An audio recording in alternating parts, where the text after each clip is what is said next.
Did you know one of your glutes could be working significantly harder than the other right now without you ever noticing?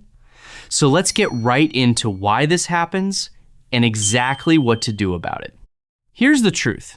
Almost nobody has perfectly balanced glutes. According to Brett Contreras, the researcher who literally wrote the book on glute training, this comes down to a few things working together. You have a dominant leg, just like you have a dominant hand, and that side naturally does more of the pushing, stabilizing, and load bearing throughout your day. Add in the fact that nobody's pelvis and hip structure is perfectly symmetrical to begin with, and then factor in old injuries or simply favoring one side without realizing it, and you've got the perfect setup for one glute quietly falling behind the other. Now, here's why this actually matters after 60, and it's not just about how things look. A study on adults your age found that when the strength gap between your legs crosses a certain threshold, your walking speed drops, your balance control gets worse, and you spend more time standing on each foot just to stay steady. Trust me, that's not a small thing.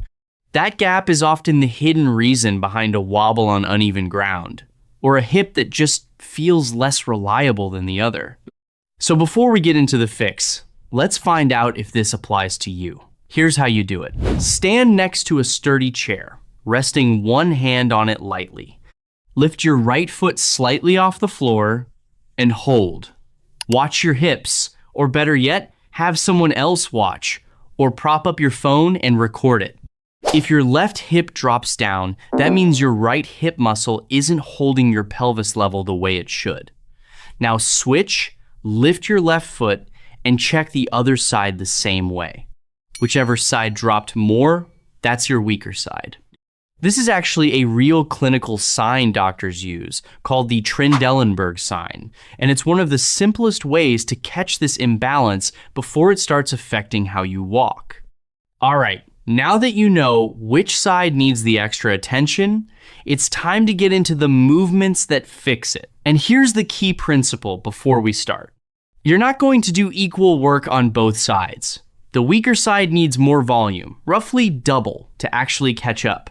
So if your stronger side does 8 repetitions, your weaker side is going to do around 12 to 15. Let's jump into the first exercise, the prone hip extension.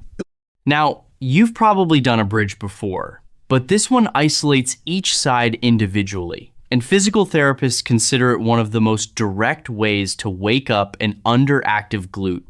Here's how you do it. Lie face down on a mat, resting your forehead on your stacked hands, or turning your head gently to one side. Keep your right leg completely straight and slowly lift it just a few inches off the floor, squeezing your glute at the top. Hold for 2 seconds, then lower with control. Don't worry if your weaker side barely moves at first. That's completely normal, and it's exactly the muscle you're trying to wake back up. Do 12 repetitions on your weaker side, then switch and do 8 on the stronger side. What makes this exercise so effective is that it isolates hip extension without your lower back or hamstrings jumping in to compensate, which is usually exactly what's been happening on your weaker side without you realizing it. Now let's move to the second exercise, the single leg glute bridge. This one takes what you just practiced and adds real load to it, which is where the actual strength gets built. Here's how you do it. Lie on your back, knees bent, feet flat on the floor, straighten your right leg, and lift it up in the air. Push through your left heel and lift your hips until your body forms a straight line from your shoulders to your knees. Hold for 2 seconds at the top, then lower slowly. If your weaker side needs it, keep the lifted leg bent instead, with just your toes lightly touching the floor for balance. That's a completely valid way to build up to the full version. 12 reps on the weaker side, 8 on the stronger side. Trust me, if this is your weaker side, you'll feel the difference immediately. Your hips might want to twist or tilt.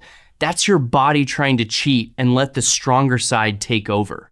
Don't let it. Keep your hips square the entire time.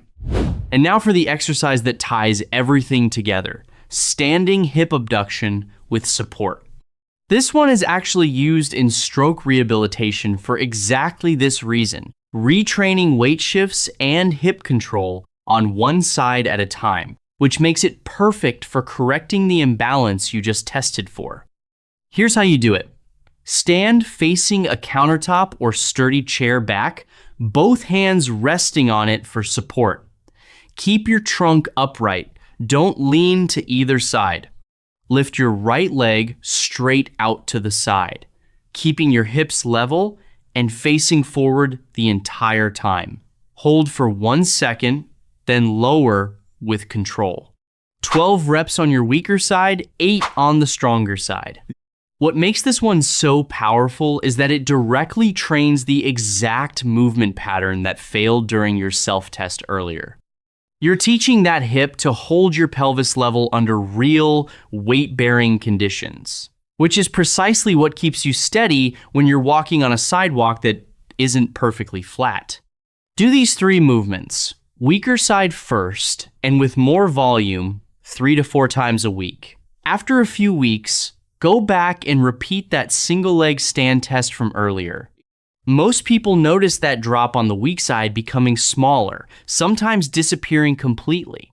That's not a coincidence.